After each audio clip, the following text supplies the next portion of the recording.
নমস্কার বন্ধুরা, রান্নার রহস্যে জানাই সকলকে স্বাগত। আর একই স্বাদের রেসিপি বারবার নয়, হাজারেরও বেশি রেসিপি নিয়ে হাজির হয়েছি রান্নার রহস্যে। আর আজকে আপনাদের সাথে শেয়ার করে নিচ্ছি ডাটা আলু পোস্ত। তো এই ডাটা আলু পোস্ত আমি কিভাবে বানাচ্ছি সেটাই আজকে আপনাদের সাথে শেয়ার করব। আর নিরামিষের দিন এই ধরনের ডাটা আলু পোস্ত থাকলে কিন্তু গরম গরম ভাতের সাথে আর অন্য কিছুই লাগে না। আর এই ডাটা আলু পোস্ত তো বাঙালিদের অত্যন্ত প্রিয় একটা খাবার। তো চলুন আর কথা না বাড়িয়ে এবার ঝটপট রেসিপিটা দেখে নেওয়া যাক।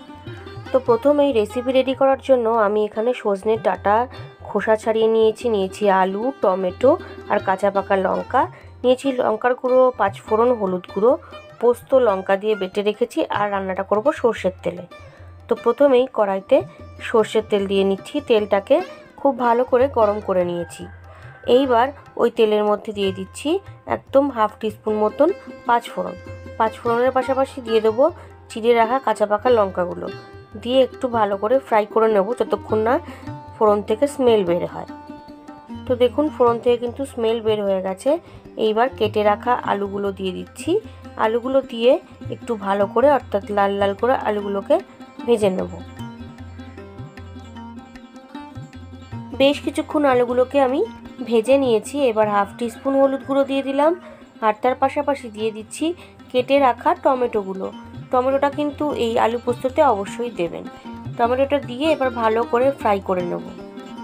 তো দেখুন টমেটোটা কিন্তু সফট হয়ে গেছে, মিনিট 5 আমি রান্না করেছি। এইবার দিয়ে দিচ্ছি কেটে রাখা সজনের ডাঁটাগুলো খোসা ছাড়িয়ে আমি ভালো করে পরিষ্কার করে ধুয়ে রেখেছিলাম। তো ডাঁটাগুলো দিয়ে এবার ভালো করে আলুর সঙ্গে একটু ফ্রাই করে নেব। তো বেশ কিছুক্ষণ আলুটা আর ডাঁটাগুলোকে ফ্রাই করে নিয়েছি। এবার দিয়ে দিচ্ছি পরিমাণ অনুযায়ী লবণের পাশাপাশি দিয়ে দিলাম ঝাল লঙ্কার গুঁড়ো হাফ টিস্পুন মতন, দিয়ে এবার ভালো করে আমি মিশিয়ে নিচ্ছি। তো বেশ কিছুক্ষণ ফ্রাই করে নেওয়ার পরে দিয়ে দিচ্ছি পোস্তটা আমি 4-5টা কাঁচা লঙ্কা দিয়ে বেটে রেখেছিলাম। এখানে 2 টেবিল স্পুন পোস্ত আমি দিয়ে দিলাম। দিয়ে এবার পোস্তর সঙ্গে ডাঁটা, আলু সমস্ত কিছু খুব ভালো করে মিশিয়ে নেব। আমার তো এই ডাঁটা আলু পোস্ত খেতে খুবই ভালো লাগে। তোমাদের কেমন লাগে বন্ধুরা আমাকে অবশ্যই কমেন্ট করে জানাবেন।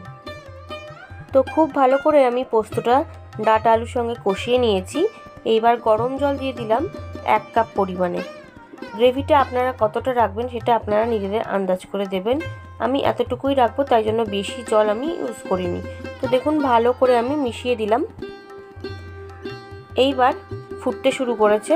তো 10 মিনিটের জন্য ঢাকা দিয়ে দেবো। 10 মিনিট বাদে ফিরে এলাম। আপনারা দেখুন ডাঁটা আলু পোস্ত কিন্তু আমার প্রায় কমপ্লিট।